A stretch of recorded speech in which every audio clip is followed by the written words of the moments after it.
Thanks for joining us today for Jennifer Schaus and Associates in our Webinar Wednesday program. We are coming to you live from Washington, D.C. Our webinars are every Wednesday and are provided complimentary. They're recorded and can be downloaded from our website and YouTube channel, which now holds over 300 of our government contracting webinars.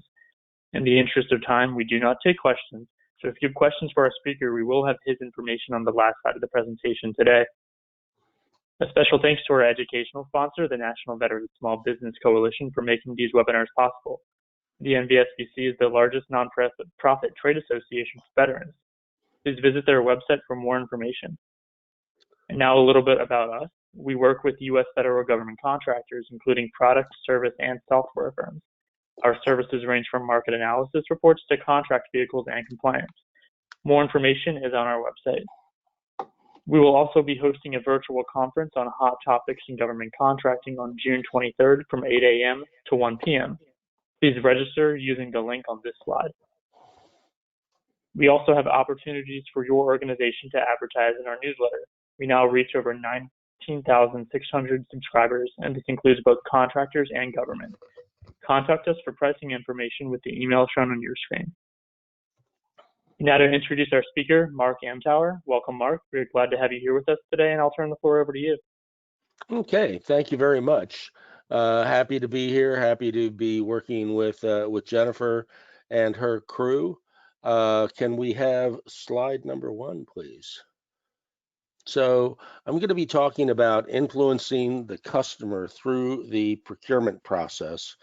And there's a variety of research out there, and a new study I was reading about literally 10 minutes ago from Hinge Research Institute that shows that creating content has overtaken brand differentiation as the #1 marketing priority for primarily services firms. That's what Hinge deals with. But I think it applies to pretty much anybody. So may we have the next slide, please? So what we're going to be talking about, what I'm going to be talking about today is getting started, what needs to happen first, identifying the buying influencers, content development, content deployment, and developing an ongoing content program. Next slide, please. So what needs to happen first? Obviously, you need to know the scope of the contract or the task order you are targeting. This implies that you're matching what you do with an agency's specific needs. So in order to leverage content during this process, you really have to dig deep, understand the client, understand the need. The longer you've been working with them or the longer you've been researching this particular topic, the more you'll know about what they're looking for, which leads to number 2, what skills will be required for this. Obviously, again, you're matching what you do with what the agency needs. So how are you enunciating how your skills are on par or above what the others who are going to be bidding on this are offering? So obviously that's going to be part of the RFP, but you don't want to rely on the RFP exclusively to influence the bid. So getting ahead of this is going to be required. Matching your skills as a company to the work, and again, being as far ahead of the procurement as possible, regardless of which contract tracking tool you use, Bloomberg, GovWin, FedMine, and any of them. You need to understand when the need is going to occur and be ahead of the RFP as much as possible. One of the best things to do during this process is when the agency has any briefing to be in attendance at that meeting. Right now, we're at a disadvantage because if they're hosting these, they're probably virtual. That's still going to give you 80% of what you need. You want to attend the briefings to see who else is there, who you're going to be bidding against. But most importantly, you want to be attending the briefings because oftentimes the program managers and other shareholders in this particular task, in this particular contract, they will be in attendance and hopefully speaking as well. These are the people that you really want to know, really want to reach out to, and really want to influence. May we have the next slide, please? Pardon me. So your website is absolutely critical here. If you have areas of expertise and they are not clearly enunciated on your website, if you're not documenting how and what you know about particular issues. So let's just take one, continuing diagnostics and mitigation, one aspect of cyber security. If you haven't generated content on this, if you don't have subject matter experts on this, and your website only kind of mentions it in passing, the buyers, the influencers, are not going to see any credibility at all in what you're offering.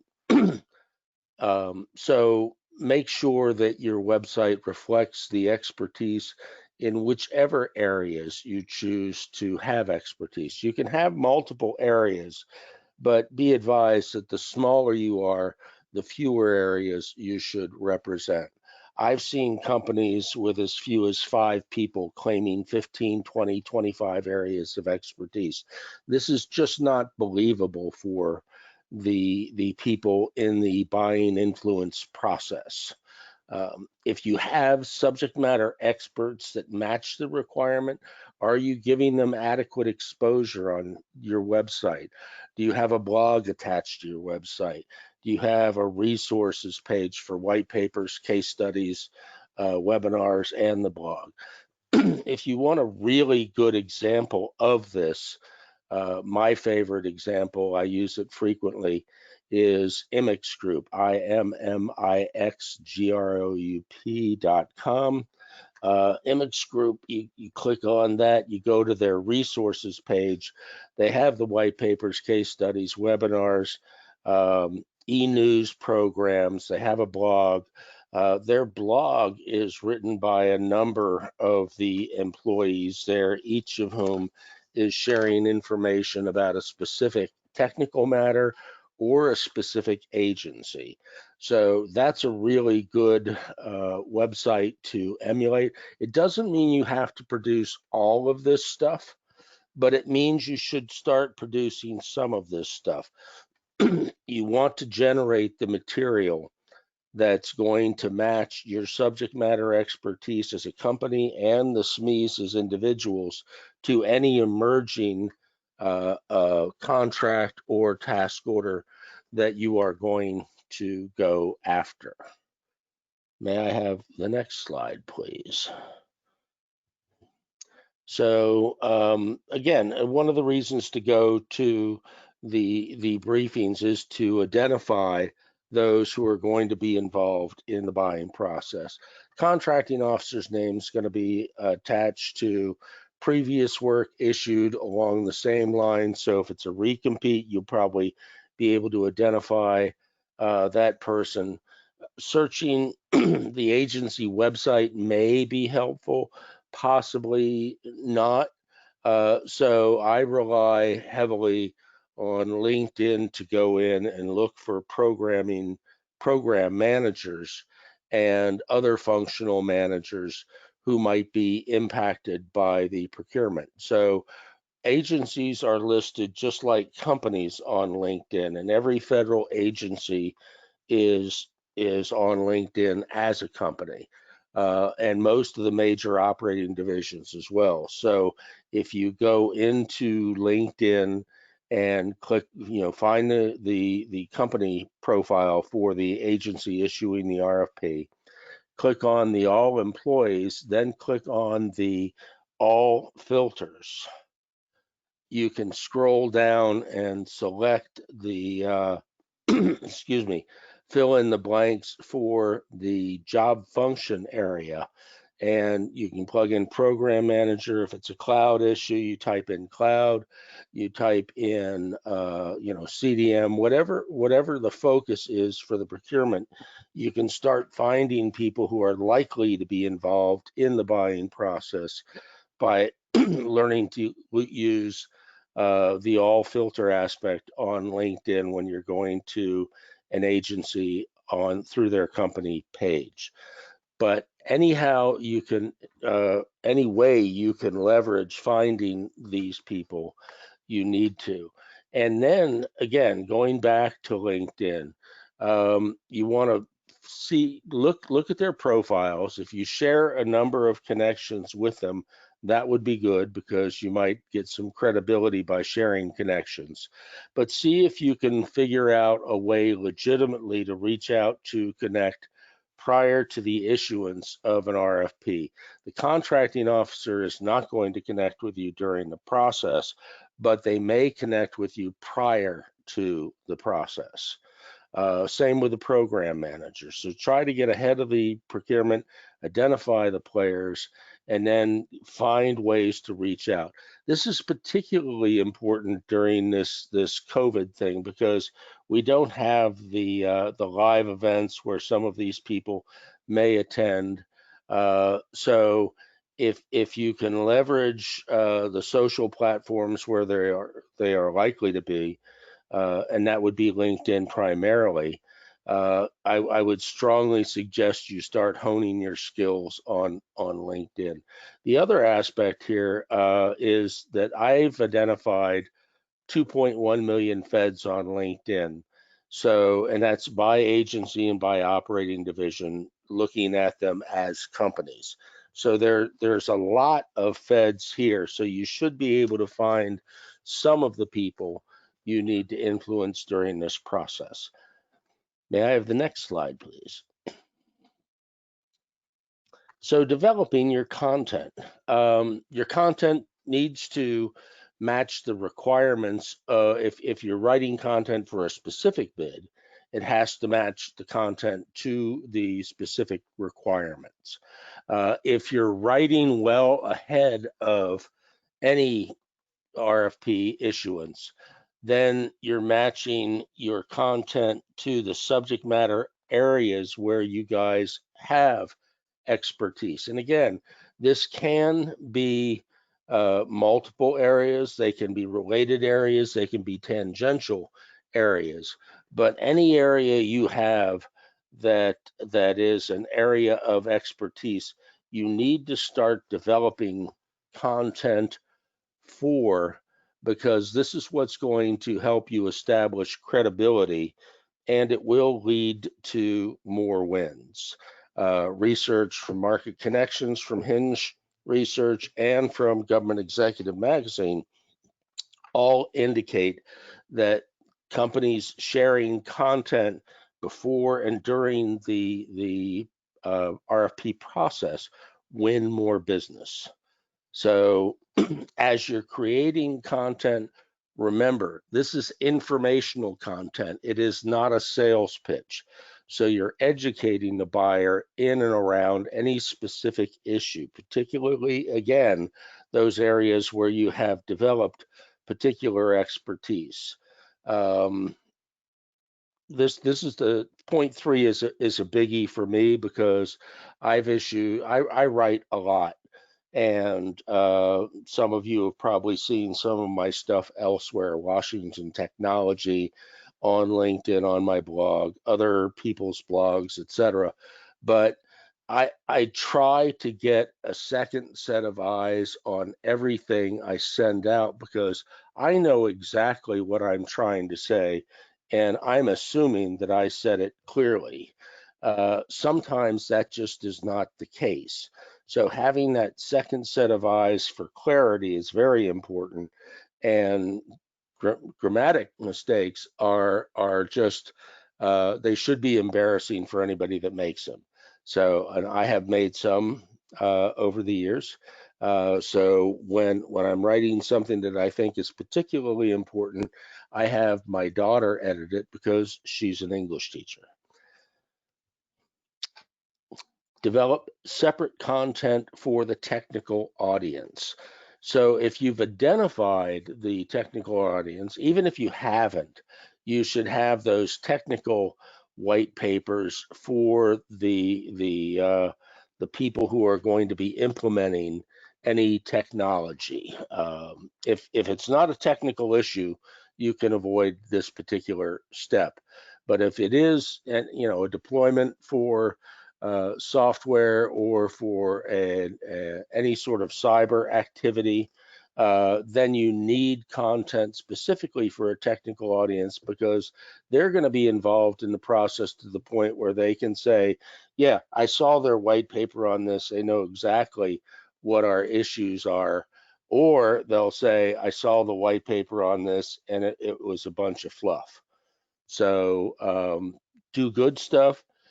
Do not sell, and get it in front of the right audiences. And we'll talk about that in a minute. And again, if you have subject matter experts, use their names as the authors. If they don't want to write, then interview them, get a third party to write on their behalf. Make sure they edit that copy. The subject matter expert edits that copy for accuracy and clarity before posting. But having your SME's name on that document, regardless of whether they are technically the author or not, is important in establishing them as legitimate subject matter experts. Point 6 is repurpose the content. You can take a white paper and turn it into a blog post. You can take a webinar and turn it into a podcast. There's all manner of ways to repurpose. And the major reason, the best reason to repurpose, is different people digest content different ways. So some people want to listen, some people want to watch, some people want to read, some people are tactile. They're going to print out your white paper and hold it and read it and mark it up.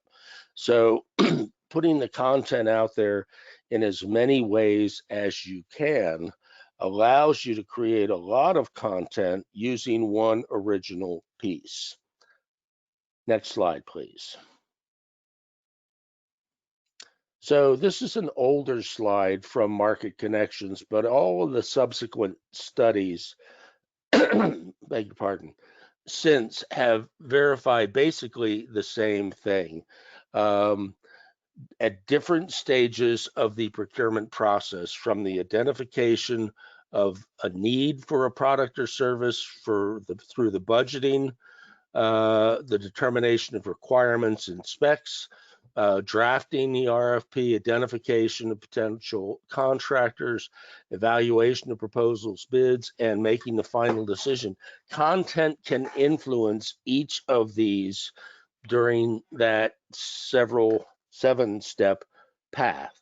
So webinars, case studies, e-newsletters, e-books, marketing collateral, which is actually sales material, can influence the process. Infographics have been on the rise for a while. Podcasts and blogs. The only one that's missing from this, probably because it's a little older, is video. YouTube has grown tremendously in our market, and virtually every major contractor has a YouTube page. So if you look at this down the line, everything that we're talking about here, blogs being one of the least used, but it's steady somewhere between 25 and 30% throughout that process. Actually, from 20, but 20 only hits once, and that's during the allocation of budget. So even blogs can play a significant role here. May we have the next slide, please? Okay. This is, oh, yeah, okay. This is from a more recent study showing basically the same thing. This one had federal as well as state and local. Go back. No, this is the same slide. Sorry. I don't know why it's duplicated. Next slide. There we go. This one is from a more recent study, just last year, I believe. So work-related content features for feds, data and research to support content. And that data and research can be video, podcasts, ebooks, again, down the line. But notice that videos has shown up and shown up quite significantly. Product specifications, examples of past performance. That's where case studies plays a really huge role. Content tailored to my organization type or my organization specifically. So if you do work specifically with one agency, a component of DoD or Department of Homeland Security, or if you do business in the health IT arena focused on research, so you do a lot of work for NIH, your content needs to be tailored to that specific client. So that will give you a ton more credibility than more generic written content. Notice that number 5 is content without sales messages. It's hard to say how important eliminating those sales messages from your content is. The content itself, if it's good, is a sales message. We're smart, here's how. You don't need a heck of a lot more than that. Insights from industry thought leaders is another one here. Content focused on value, visual contents, insight from any government thought leaders, and content tailored to my vertical. Next slide, please. Here we are.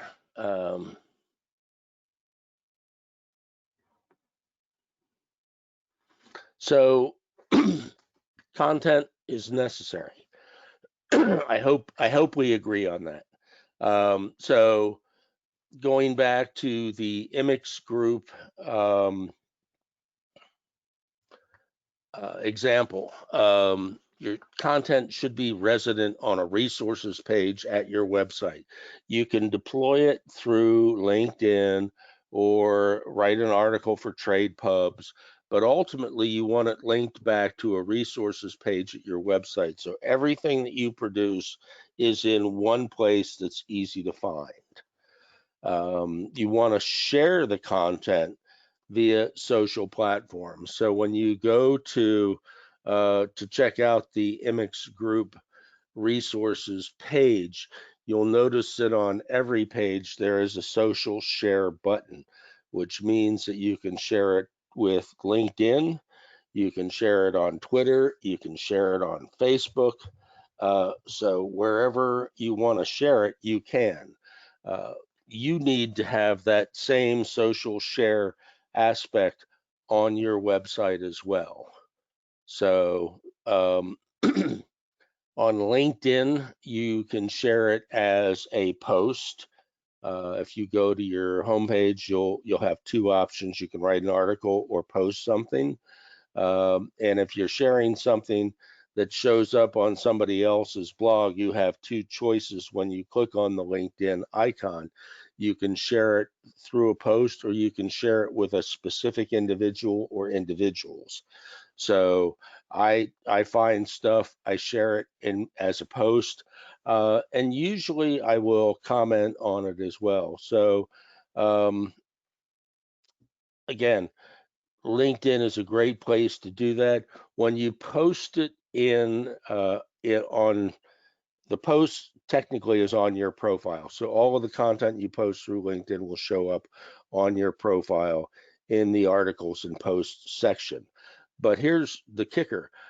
Everybody you're connected with, it will show up in their information feed as well. So it'll either show up on their homepage or their notification page. If you tweet, if you have an active Twitter account and a number of followers, you can share it. You can retweet it after a week. So you want to, when you have content to share, you want to give people the opportunity to see it. If you ever been to Twitter Live, it's a constant scroll. So if you have 500 people that you follow, anytime anybody tweets, it's a live scroll. So your stuff, when you post it on Twitter, is also going to be part of a live feed. If people aren't there at the right time, they're going to miss it, which is why you may want to retweet. When you post stuff, particularly on LinkedIn, have other staff members, other people at your company like and comment on it. This keeps the discussion alive. Next slide, please.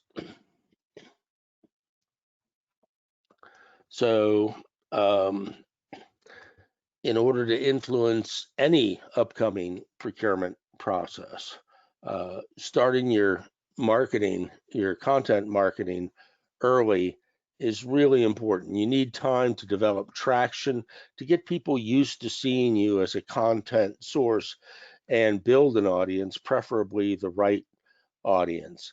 If you want to try e-news, you can have a subscribe button, for more information on this topic button. And you can have an RSS feed on your blog so people can subscribe that way. But at the bottom of most of my stuff, I encourage people to comment, and if they liked the article, to share. People aren't going to think about that unless you prompt them to do so. And even govies will share information if they think it is germane to their agency or to others who do similar tasks that they themselves do. May we have the next slide, please? So again, this is from an older market connection study, but this is still relevant, and it's borne out again today, where this new study from Hinge came out. Companies that develop thought leadership material, i.e., content, have higher win rates than those that don't. The last 3 or 4 years at their market preview, Government Executive has shown the same results. Thought leadership materials, developing your SMEs, sharing content from your SMEs helps you win more business. It gives you more credibility with that buying audience. Next slide, please.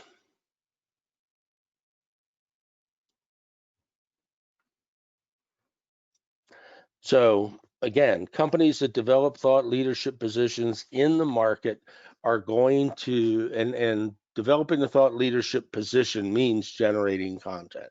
So you can't just claim to be a thought leader and not substantiate it. So those that do create these positions are going to develop an audience for their material. And as long as you're sharing content, relevant content, on a regular basis, you will end up ultimately winning more business. And again, I said this earlier, but it bears repeating. You can have more than one area of expertise, but if you're a small company, be very careful about how far you expand. Next slide, please.